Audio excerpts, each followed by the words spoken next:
ঘটক দিদি খুব সাবধান, আর কিন্তু একা একা পুকুরে নামিস না, ওখানে ভয় আছে বুঝেছিস? হ্যাঁ ভয় তো আছে, আসলে ওখানের পুকুরের পাড়টা তো বেশ ঢালু, তার উপর আবার পিছলও আছে। শুনেছি যে মানুষ ওই পুকুরে একবার ডুবে যায় সে আর ওই পুকুর থেকে ওঠে না। মাতু চুপ কর তো, সবার দিন অলক্ষণে কথাবার্তা। যাও যাও তোমরা যাও, তাড়াতাড়ি এসো এসো এসো এসো এসো এসো এসো, সাবধানে যেও সবাই। হ্যাঁ হ্যাঁ খুব সাবধান খুব সাবধান। ঠাকুর ঠাকুর রক্ষা করো, ঠাকুর সবাইকে রক্ষা করো, ওরা যেন ভালো হয়ে যায় ঠাকুর।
ঘটক দিদি,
দাদা ভাই দাদা ভাই বাবা চোখ খোল বাবা চোখ খোল না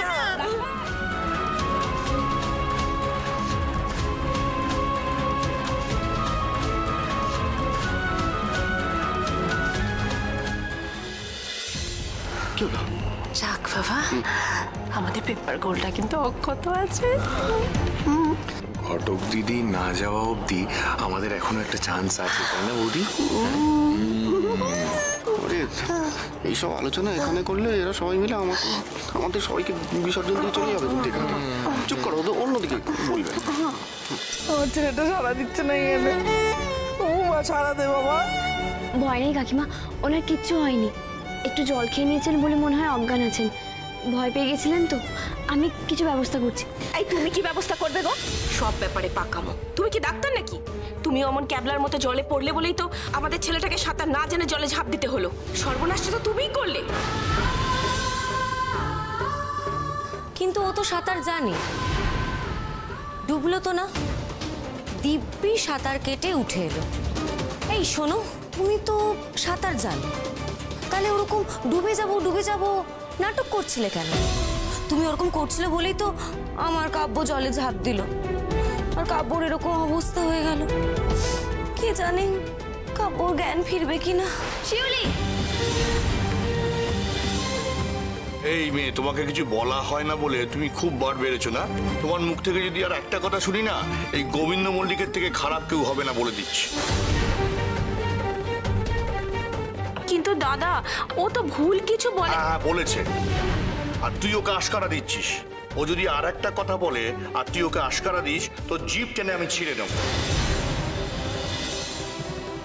না না, ওভাবে হবে না। প্রচুর জল খেয়ে ফেলেছে, পেটে চাপ দিতে হবে, তাহলে জলটা বেরোবে, নাহলে জ্ঞান ফিরবে না। দেখি দেখি দেখি দেখি দেখি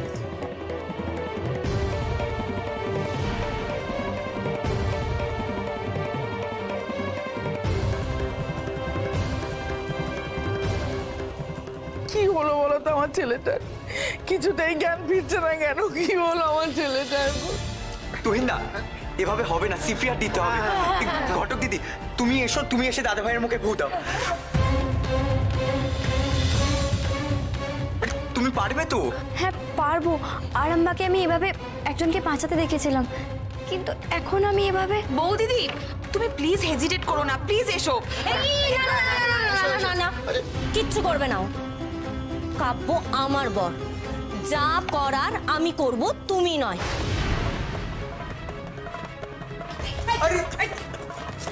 একদম কোথাও যাবে না, এটা দাঁড়াতে বলা হয়েছে না? একদম দাঁড়িয়ে থাকো। চলে এসো, সরে এসো, সরে এসো। যাও তুমি, যাও, দাঁড়িয়ে আছো কেন?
আমার বারবার মনে হচ্ছে যে আমি এমনি এমনি পড়ে যাইনি, ধাক্কা দেওয়া হয়েছিল আমাকে। কিন্তু কে ধাক্কা দিয়েছিল? কার এত রাগ আমার উপর? উফ বাবা, এটা বড় সড়ো ফাড়ার হাত থেকে বাঁচলো দা ভাই। মা দুর্গা রক্ষা করেছে। ও মা, তুই ভালো আছিস তো বাবা? আস্তে আস্তে। আমি ঠিক আছি, একদম ঠিক আছে। আর যদি ঘটক দিদি না থাকতো তাহলে তো সত্যি বেঁচে ফিরতে পারতাম না।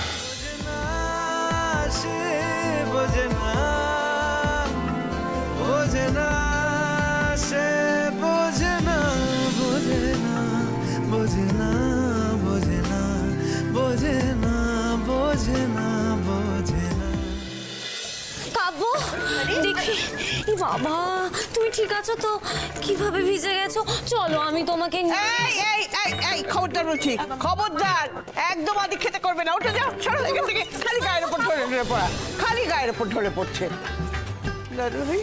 দাদা ভাই তুই ঘরে গিয়ে বিশ্রাম কর, খুব ধকল গেছে না তোদের উপরে? হ্যাঁ, যাও যাও ঘটক দিদি, যাও ঘরে। আমার থেকে বেশি ধকল গেছে ঘটক দিদি। আরে আপনি একটা কাজ করুন, আপনি ঘরে যান, দরকার হলে আমি ডাক্তার ডাকছি।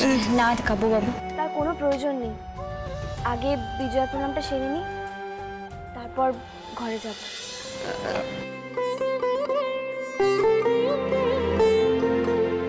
থাক মা, থাক থাক থাক, বেঁচে থাকো মা, সুখে থাকো। বাবা,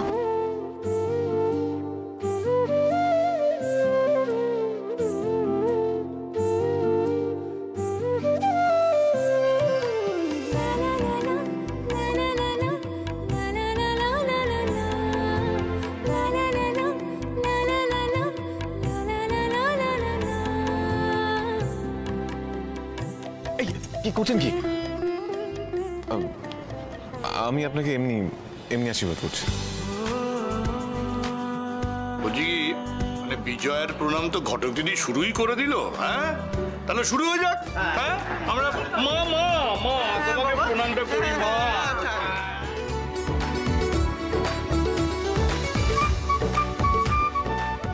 ভালোই হলো, যাওয়ার আগে সকলের পা ছুঁয়ে আশীর্বাদ নেওয়াটা তো হয়ে গেল।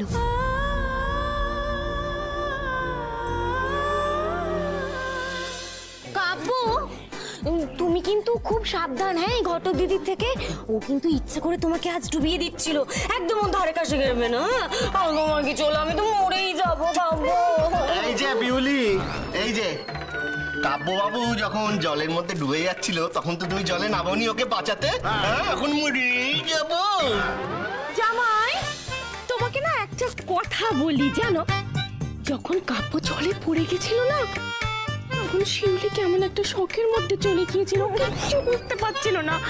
আরে, আর তুমি সেই মেয়েটাকে নিয়ে মজা করছো জামাই? না না, ওকে নিয়ে মজা করার কোনো শখ নেই আমার। এই ওকে ওকে ধর ধর, টেনে টেনে ধর।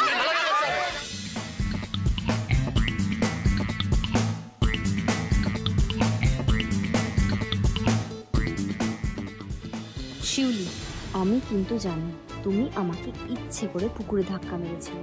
বাড়ির সবাইকে বলে দিই। হাতটা ছাড়ো, হাতটা তুমি ছাড়ো। এই দেখো কাক, যা কাকে কাব্য নিয়ে গেল না, মানে শালাবাবুকে নিয়ে চলে গেল। তোর বাবা, ভাল লাগছে না। মিষ্টি ফিষ্টিও তো খাওয়াই নে। বিজন মিষ্টি চাই। আমি কেন? শুভ বিজয়। হ্যাঁ, শুভ বিজয়। ও সরি, ঠিক আছে, শুভ বিজয়।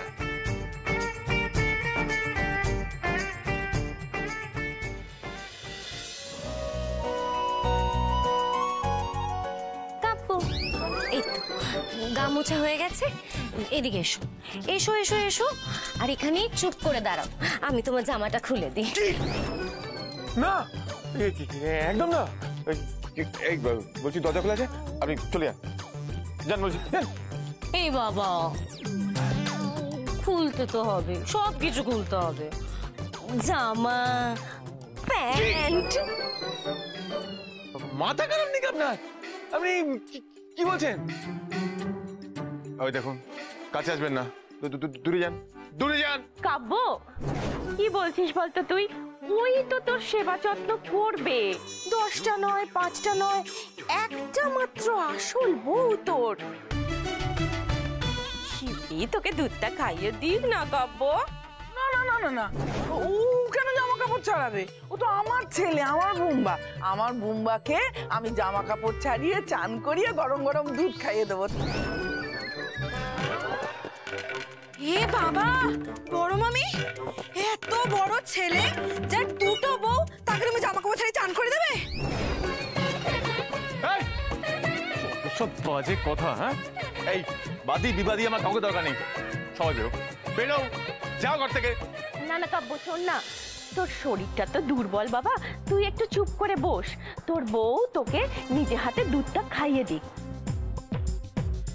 ও বড় বৌদি, শোনো না, দুধটা না শিউলি খাইয়ে দিক, বুঝলে? তাহলে ওই দুধটা জমে একেবারে ক্ষীর পেকে যাবে, তাই না? আর তুমি বরং ওদের স্বামী স্ত্রীকে একটু একলা ছেড়ে দাও, আমরা বাইরে যাই। হ্যাঁ, আমরা বাইরে গেলাম। হ্যাঁ, তাই চামেলি, তুই দাঁড়িয়ে রইলি কেন? চল, আয়।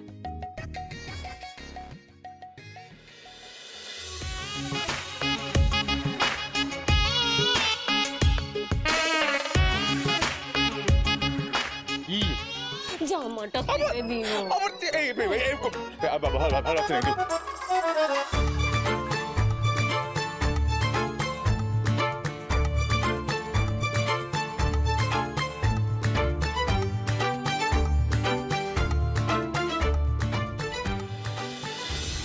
সাবধানে, ঠিক আছো তো তুমি?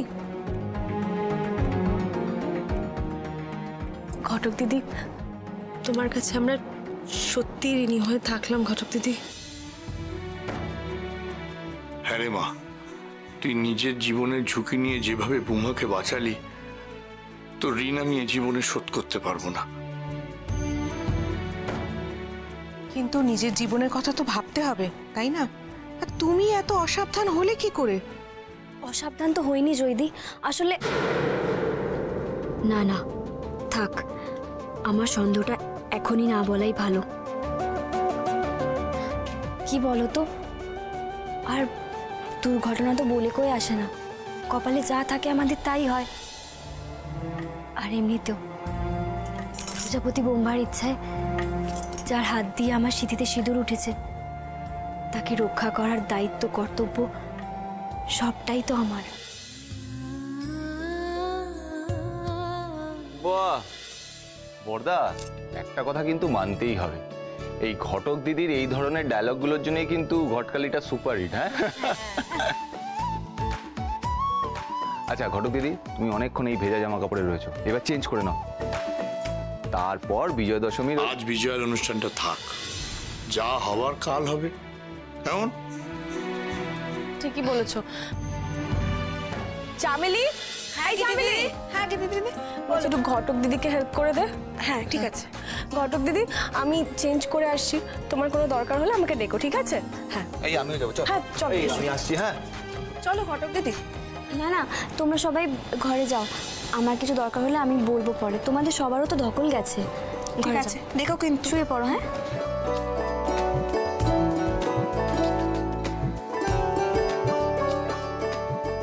রাতে কিছু দরকার হলে আমায় ডেকো, হেজিটেট করো না একদম, ঠিক আছে?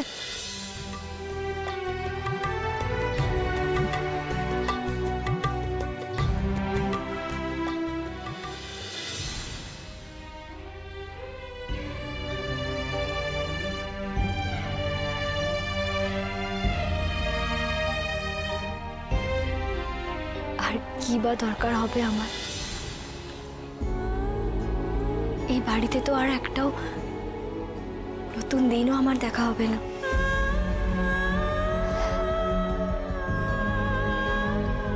হ্যাঁ, আরে কবিতাটাও আর কাউকে শোনানো হবে না। হুকো মুখো হেকে কয়, আরে দূর, তা তো নয়, দেখছো না কিরকম চিন্তা।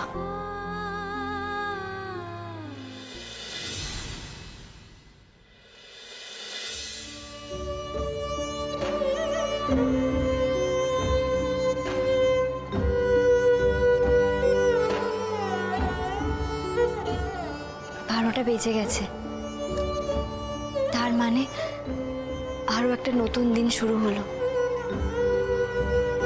আমি তো এবারে সবাইকে কথা দিয়েছিলাম, মায়ের বিসর্জনের ঠিক পরেই আমি এই বাড়ি থেকে চলে যাব না, আর দেরি করলে হবে না। আমাকে এক্ষুনি বেরোতে হবে, এক্ষুনি।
আমি চলে যাওয়ার সময় যে আপনার মুখোমুখি হতে হয়নি, এটা অনেক ভালো উকিল বাবু। হয়তো মায়া কাটাতেই পারতাম না, কেউ আটকালেই হয়তো আটকে যেতাম, তাতে আপনি আবার আমাকে দু চার কথা শোনাতেন। তার চেয়ে এই 2 লাইন লিখে চলে যাওয়াটাই ঢের ভালো।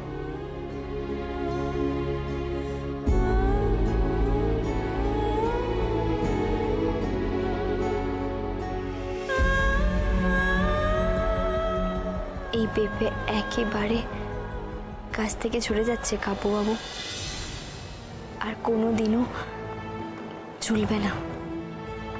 আর আপনাকে কেউ গোপালদা বলেও ডাকবে না। আপনাকে আমাকে আর আমাকে পৌঁছে দিয়ে আসতে হবে না, আমি নিজেই চলে যাব।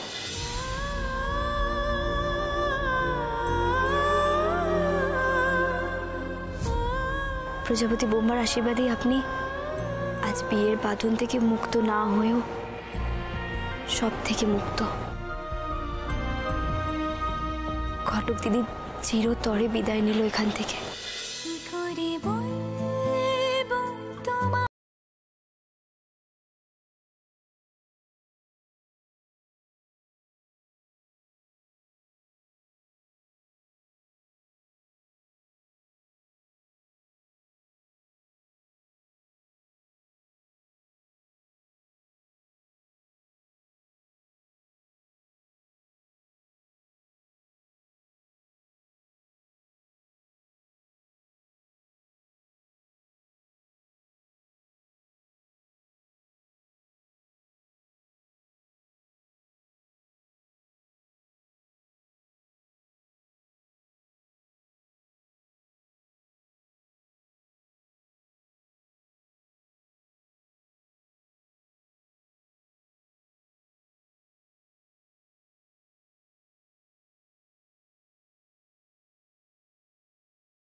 ঘটক দিদিও তো পুরো ভিজে গিয়েছিলেন, জ্বর টর আসেনি তো? আগের দিন ভিজে যা ঠান্ডা লাগিয়েছিলেন। কেউ কি আছে ওনার কাছে, নাকি একাই আছেন? কষ্ট হলে তো কাউকে বলবেন না।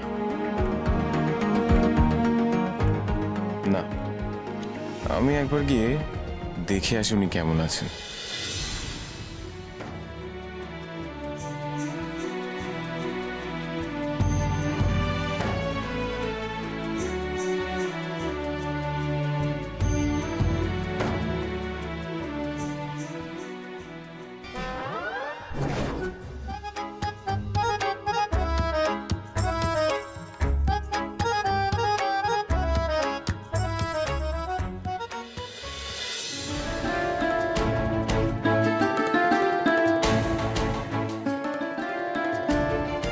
কি ঘরে তো নেই? এত রাতে গেলেন কোথায়?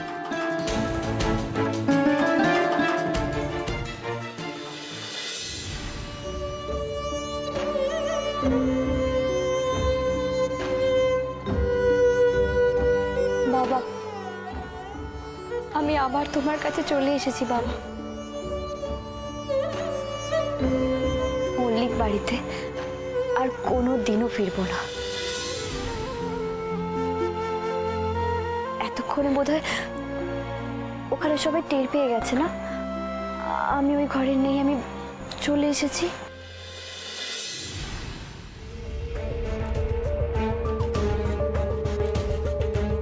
না, ঘরেও তো ফেরেননি। সারা বাড়ি খুঁজে দেখলাম, কোথাও নেই। কোথায় গেলেন তাহলে?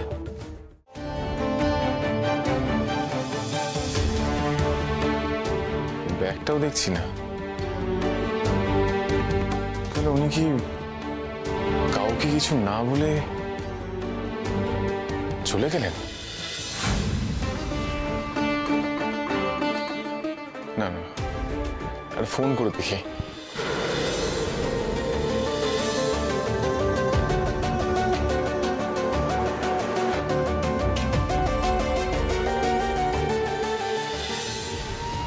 পেঁপে একেবারে গাছ থেকে ঝরে যাচ্ছে, আর আপনাকে গোপালদা বলেও ডাকবে না। আমাকে আরামবাগ দিয়ে আসার দায়িত্ব নিতে হবে না আপনাকে। প্রজাপতি ব্রহ্মার আশীর্বাদে আপনি বিয়ের বাঁধন থেকে মুক্তি না পেয়েও আজ থেকে মুক্ত। ঘটক দিদি বিদায় হলো, এবার উকিলবাবু চিরতরে। ঘটক দিদি সত্যি সত্যি চলে গেলেন?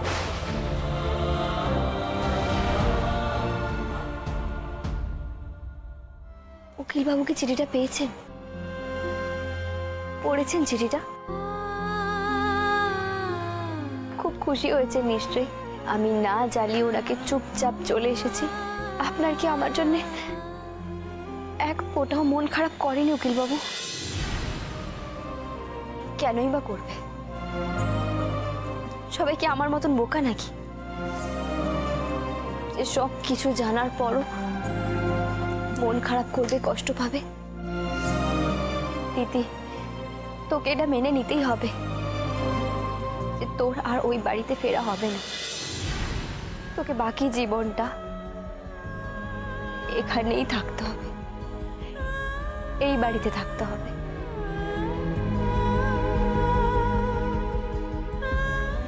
বাবার কাছে কাঁদলে চলবে না, আমাকে শক্ত থাকতেই হবে।